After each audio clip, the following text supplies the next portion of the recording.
Perkenalkan, nama saya Zitrini Sisi Tumorang, kelas 10 MIA 1 SMA Katolik Cinta Kasih Tebing Tinggi.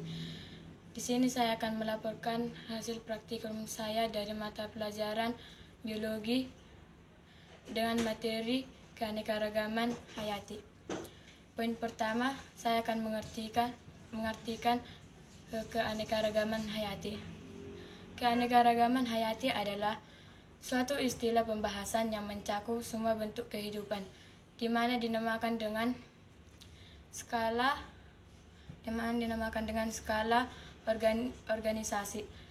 Yang kedua, tingkat keanekaragaman hayati. Yang pertama, keanekaragaman gen. Yang kedua, keanekaragaman spesies. Yang ketiga, keanekaragaman ekosistem. Yang pertama, kita harus mengerti apa itu gen. Gen adalah materi dalam kromosom di mana termasuk makhluk hidup yang mengendalikan organisme. Contohnya pada tumbuhan jambu, mangga, dan jeruk. Yang kedua, keanekaragaman spesies. Keanekaragaman spesies. Apa itu keanekaragaman spesies? Ya, keanekaragaman spesies adalah dapat ditentukan dan dapat dibedakan karena memiliki perbedaan yang sangat menonjol atau yang sangat erat. Contohnya pada hewan kucing. Pada hewan kucing terbagi menjadi beberapa jenis. Yang pertama, harimau, singa, dan juga kucing. Contohnya pada tumbuhan, yaitu pada tumbuhan kelapa, sawi, dan sagu. Yang ketiga, keanekaragaman ekosistem. Keanekaragaman ekosistem memiliki dua faktor, yaitu yang pertama faktor abiotik dan yang kedua faktor biotik. Pengertiannya, faktor abiotik meliputi makhluk hidup, contohnya pada hewan dan tumbuhan. Yang kedua, faktor abiotik meliputi iklim, contohnya suhu udara, tanah, kelembapan, air, dan lain-lain. Dari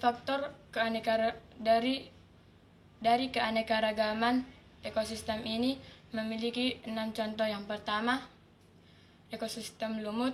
Yang kedua, ekosistem padang rumput. Yang ketiga, ekosistem hujan berdaun jarum. Yang keempat, ekosistem pasir. Yang kelima, ekosistem pantai. Yang keenam, ekosistem hutan hujan tropis.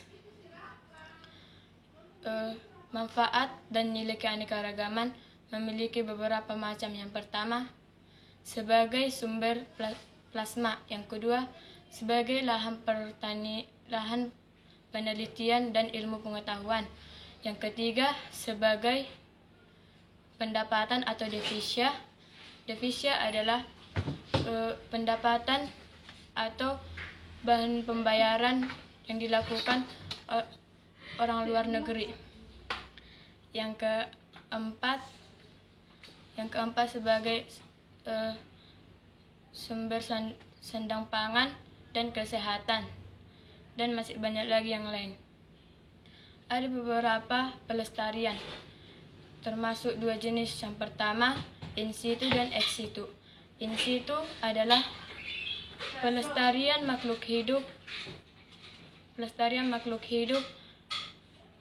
yang tidak asli, yang asli atau induknya.